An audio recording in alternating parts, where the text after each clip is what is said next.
Hello student, इस video में मैं लेकर आई हूँ क्लास 12 स्टूडेंट आप लोग के लिए हिंदी पूरक पुस्तिका वितान भाग 2 का चैप्टर 2 जूझ, जिसके लेखक हैं आनंद यादव। तो आइए मैं इसके लेसन पढ़ाने के पहले लेखक के बारे में आपके कुछ बता दूं, लेखक परिचय दे दूं। तो मराठी के प्रसिद्ध कथाकार आनंद रत्न यादव का जन्म वर्ष 1935 में कोल्हापुर महाराष्ट्र में हुआ था। इन्हें साहित्य जगत और पाठकों के बीच आनंद यादव के नाम से जाना जाता और पूरा नाम इनका क्या था? आनंद रत्न यादव। इन्होंने संस्कृत साहित्य में स्नातकोत्तर किया और लंबे समय तक पुणे विश्वविद्यालय के मराठी विभाग में कार्यरत रहे। अब तक इनकी 25 पुस्तकें प्रकाशित हो चुकी हैं। इनके उपन्यास जूझ काफ़ी प्रसिद्धि कमाई और इसमें इन्हें वर्ष 1990 में साहित्य अकादमी पुरस्कार से सम्मानित भी किया गया। वर्ष 2016 में इनका निधन हो गया। आइए पाठ पढ़ाने के पहले मैं इस पाठ के रूपरेखा के बारे में बता दे रही हूँ कि जूझ जो शीर्षक कहानी मराठी के प्रख्यात कथाकार डॉक्टर आनंद यादव के बहुचर्चित एवं बहुप्रशंसित आत्मकथात्मक उपन्यास का एक अंश है। यह जूझ उपन्यास का ही क्या है? एक अंश है जो कथानायक आनंदा के जीवन संघर्षों से संबंधित है। संघर्ष का मतलब क्या होता है? परिश्रम, यानी जीवन में परिश्रम करके आदमी कुछ भी असंभव चीज़ को क्या कर सकता है? संभव कर सकता है। आनंदा के मन पाठशाला जाने के लिए सदा ललायित रहता था, परंतु पारिवारिक दुविधाओं के कारण वह अपनी इच्छा की पूर्ति में बाधा महसूस करता था।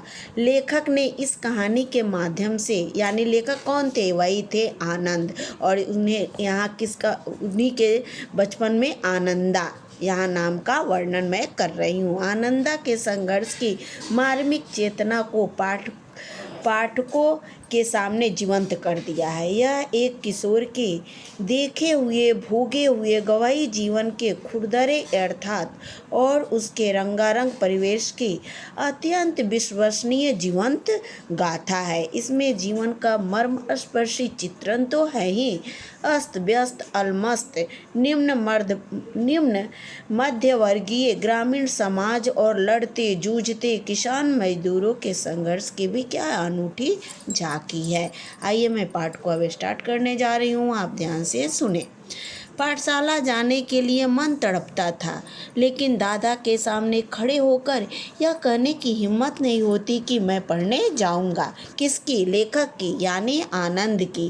क्या होता था? पाठशाला जाने के लिए मन हमेशा तड़पता रहता, लालायित रहता, लेकिन अपने पिता से डर के कारण उन्हें कहने की यह हिम्मत नहीं होती कि मैं पढ़ने जाऊँगा। डर लगता कि हड्डी पसली एक कर दिया। क्यों? क्योंकि उनके पिता बहुत कड़क स्वभाव के होंगे, इसलिए मैं इस ताक में रहता कि कोई दादा को समझा दे। मुझे इसका विश्वास था कि जन्म भर खेत में काम करते रहने पर भी हाथ कुछ नहीं लगेगा। जो बाबा के समय था वह दादा के समय नहीं रहा। कहने का मतलब कि समय परिवर्तन होते रह रहा। पहले खेती बाड़ी करके भी आदमी जीवन गुजर बसर कर लेता था, लेकिन अब वह समय नहीं रहा। अब खेती बाड़ी से कुछ काम नहीं करना पड़ेगा। अगर जीवन की गाड़ी अच्छे से चलानी हो तो उसके लिए क्या करना पड़ेगा? पढ़ लिख कर अच्छी नौकरी करनी पड़ेगी। पर दादा, यह खेती हमें गड्ढे में ढकेल रही है। मैं पढ़ जाऊंगा तो नौकरी लग जाएगी, 4 पैसे हाथ में रहेंगे, विठोबा अंडा की तरह कुछ धंधा कारोबार किया जाएगा। अंदर ही अंदर इस तरह के विचार चलते रहते। दिवाली बीत जाने पर महीना भर ईख पेरने का कोल्हू चलाना होता। कोल्हू जरा जल्दी शुरू किया तो दादा की समझ से ईख की अच्छी खासी कीमत मिल जाएगी। अब उनके पिता क्या सोचते थे? कोल्हू पहले चल जाएगी तो ईख का क्या होगा? अच्छा पैसे वसूले जा सकते हैं और अच्छी कमाई मिल सकती है, क्योंकि उस समय 1-2 ही कोल्हू चलते हैं। कोल्हू एक तरह की मशीन है जिसे गन्ने की क्या होती है? पेराई करके गुड़ बनाया जाता है। यह उसकी समझ कुछ हद तक सही था। जब चारों ओर कोल्हू चलने लगते तो बाजार में गुड़ की बहुतायत हो जाती और भाव नीचे उतर आते। उस समय नंबर 1 और नंबर 2 का गुड़ बहुत आता और हमारे जैसे खेतों पर ही बनाए गए नंबर 3 के गुड़ को कौन पूछता था? बाकी के किसान दूसरे ढंग से विचार करते थे। उनका मत था कि ईख को कुछ और दिन खेत में खड़े रहने दिया जाए तो गुड़ गुड़ ज़्यादा निकलता है। देर तक खड़े रहने वाले ईख के रस में पानी की मात्रा क्या होती है, कम हो जाती है और गाढ़ा हो जाती है, और जिसके कारण क्या होता है, ज़्यादा गुड़ निकलता है। लेकिन दादा की समझ से गुड़ ज़्यादा निकलने के अपेक्षा भाव ज़्यादा मिलना चाहिए, क्योंकि शुरू में ही कोल्हू चलाने लगते हैं जिससे उनको भाव अच्छा मिलने लगता है। इसलिए सारे गांव भर में हमारे कोल्हू सबसे पहले शुरू होता है। इसी कारण इस वर्ष भी शुरू हुआ और उससे जल्दी निपट गए, आगे के काम में लग गए। सभी जन धूप में लेटे हुए थे। माँ धूप में कंडे थाप रही थी। कंडे क्या हो, गोबर से बनाई गई उपले होती है जो जलावन के काम में आती है। मैं बाल्टी में पानी भर कर उसे दे रहा था। कौन, लेखक आनंद दे रहा था। कुछ न कुछ बातचीत भी कर रहे थे। हम दोनों ही थे, इसलिए यह सोचकर कि बात माँ से करनी चाहिए। किस चीज़ के बारे में, पढ़ने के बारे में। मैंने पढ़ने की बात छेड़ दी। अब लेखक को कुछ ना सूझा तो क्या किया, उन्होंने सोचा कि अपनी माँ से कहना पड़ेगा, क्योंकि पिता से तो बहुत डरते थे, और मौका देखकर उन्होंने अपनी माँ से यह बात छेड़ दी। माँ ने कहा, अब तू ही बता मैं क्या करूँ। पढ़ने लिखने की बात की तो वह तो बरहैला सुअर की तरह गुर्राता है, यानी जंगली सुअर की तरह क्या करता है, गुर्राते हैं, तुझे मालूम है। माँ के मन में जंगली सुअर बहुत गहराई में बैठा हुआ था। अच्छा मट्ठा, खेती के सभी काम बीत गए हैं, मेरे लिए अब तो कुछ करना नहीं रह गया, इसलिए कहता हूँ तू दत्ता जी राव सरकार से मेरे पढ़ने के बारे में कहा। यानी अब गांव के कौन थे, मुखिया थे, कौन, दत्ता राव। अब उन्होंने कहा कि बेटा ने माँ से कहा कि आप उन्हीं अधिकारी से, मुखिया से मेरे पढ़ने के बारे में आप बात कहिए। आज ही रात को उनके यहाँ चलेंगे, मैं चलूँगा तेरे साथ। तो उन्हें सब कुछ समझाकर बता दे तो वे दादा को ठीक तरह से समझा देंगे। अब कह रहे हैं कि चला जाएगा, आप भी चलिएगा, मैं भी चलूँगा, और आप अच्छे से समझा देंगे उनको तो दत्ता जी को। तो दत्ता जी क्या करेंगे, पिताजी को, दादा को, यानी वो क्या करेंगे, समझा देंगे। ठीक है, चलेंगे। माँ ने तो हाँ तो की, लेकिन अंदर से माँ के स्वर में उदासी थी। मुझे भी मालूम था कि इतना करने पर भी कोई लाभ नहीं मिलेगा, लेकिन वह मेरा मन रखने के लिए जाने को तैयार हो गई। कोई, आनंद की माँ। मेरी तड़पन वह समझती थी। 7वीं तक पढ़ाने की उसके मन में तैयारी थी, लेकिन दादा के आगे उसका बस नहीं चलता था। अब लेखक की माँ की तो इच्छा थी कि बेटे 7वीं पास कर ले, लेकिन पति के डर के कारण वह उनके आगे कुछ न बोल पाती थी, और बेटा 4वीं पास करके ही पढ़ाई क्या किया था, पिता ने छोड़वा दिया था। रात को मैं और माँ दत्ता जी राव देसाई के यहाँ गए। माँ ने दीवार के सहारे बैठकर दत्ता जी राव से सब कुछ कह दिया। वे भी इस बात से सहमत हो गए। माँ ने यह भी बताया कि दादा सारे दिन बाजार में रखमाबाई के पास गुजार देता है, खेती के काम में हाथ नहीं लगाता है। माँ ने देसाई से यह विश्वास दिला दिया कि दादा को सारे गांव भर आज़ादी के साथ घूमने को मिलता रहे, इसलिए उसने मेरा पढ़ना बंद कर दी और मुझे खेती में जोत दिया। क्यों, अब सोचता था कि बेटा पढ़ने जाएगा तो खेती का काम कौन करेगा, क्योंकि वो तो करता नहीं था, सारा दिन आवारा के जैसे घूमते रहता था और वो रखमाबाई के पास गुजार देता था। इसलिए बेटे की क्या की पढ़ाई छुड़ा दी थी उसके पिता ने। यह सुनते ही देसाई दादा चिढ़ गए और बोले, आने दे, अब मैं ही उसे सुनाता हूँ कि नहीं, अच्छी तरह देख। अब उन्होंने विश्वास दिलाया। उठते उठते मैंने भी दत्ता जी राव से कहा, अब जनवरी का महीना है, अब परीक्षा नज़दीक आ गई है, मैं यदि अभी भी कक्षा में जाकर बैठ गया तो पढ़ाई की दुहराई कर ली तो 2 महीने में 5वीं की सारी तैयारी हो जाएगी और मैं परीक्षा में पास हो जाऊंगा। कहने का मतलब 4वीं पढ़ने के बाद क्या किए थे, लेखक पढ़ाई छोड़ दिए थे और उन्होंने दत्ता से कहा, विश्वास दिलाया कि मैं भी कक्षा में जाकर बैठूंगा और 2 महीने बचे हैं परीक्षा में और मेरी सारी 5वीं की तैयारी हो जाएगी और मैं परीक्षा में पास हो जाऊँगा। इस तरह मेरा साल बच जाएगा। अब खेती में ऐसा कुछ काम नहीं, मेरा पहले ही 1 वर्ष बेकार में चला गया है। ठीक है, अब तुम दोनों अपने घर जाओ, जब तक वह आ जाए मेरे पास भेज देना और उसके पीछे से घड़ी भर बाद में तू भी आ जाना रे छोरा। अब कह रहे दत्ता जी, ठीक है, अब आप लोग जाए, जब वो आ जाएंगे तो मेरे पास भेज दीजिएगा। उनके भेजने के कुछ क्षण बाद आप लोग भी तुम बेटा को कह रहे हैं आनंद को कि तुम भी आ जाना। जी कहकर हम खड़े हो गए। उठते उठते हमने यह भी कहा कि हमने यहाँ आकर ये सारे बातें कही है, यह बात बता देना नहीं तो हम दोनों की खैर नहीं। अब जाते जाते इन्होंने उन्हें सतर्क कर दिया कि ये बात उनके पिता को मालूम नहीं चलनी चाहिए, नहीं तो हम लोगों की खैरियत नहीं रहेगी।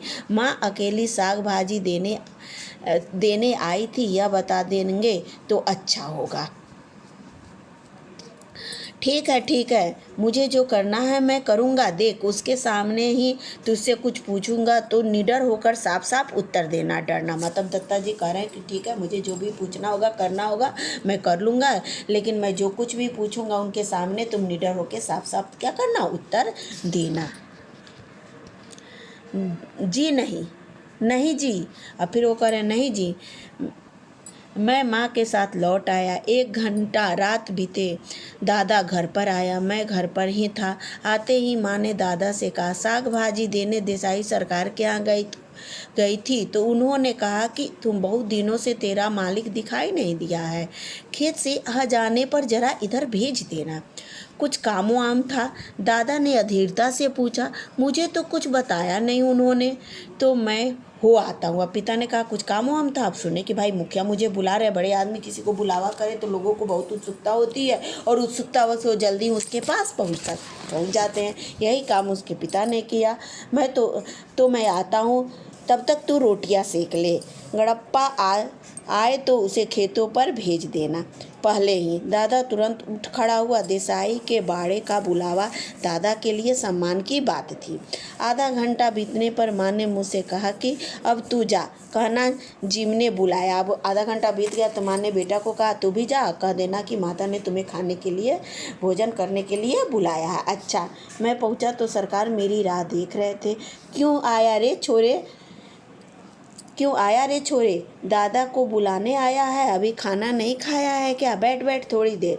अभी तो आया है वह मेरे पास जी। मैं बैठ गया। धीरे धीरे दत्ता जीराव पूछने लगे, कौन सी में पढ़ता है रे तू?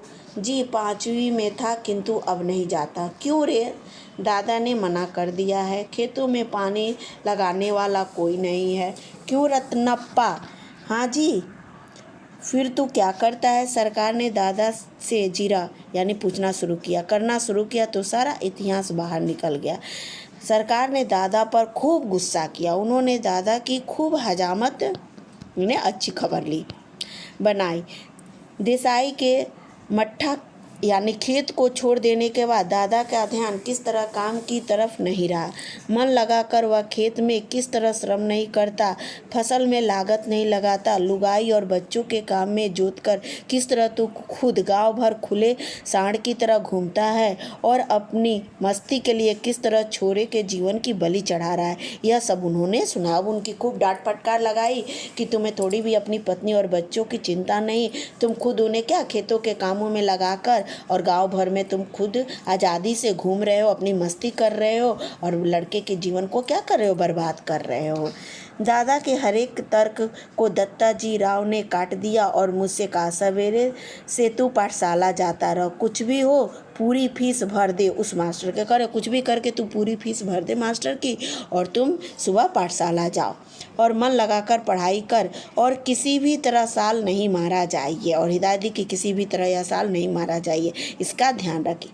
यदि इसने तुझे पढ़ने नहीं भेजा तो सीधा चला आ इधर।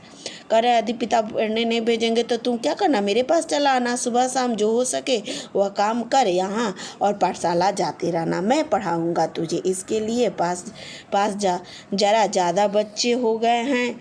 अब कह रहे हैं कि मैं तुम्हें पढ़ाऊँगा, इसके पास ज़्यादा बच्चे हो गए हैं इसलिए वो तुम्हारे साथ कुत्तों की तरह बर्ताव करता है। That's all. यहाँ पार्ट 1 मैं ख़त्म कर रही हूँ, फिर लेकर आऊँगी वीडियो पार्ट 2 में शेष भाग का। तब तक आप इसे पढ़ें और समझें।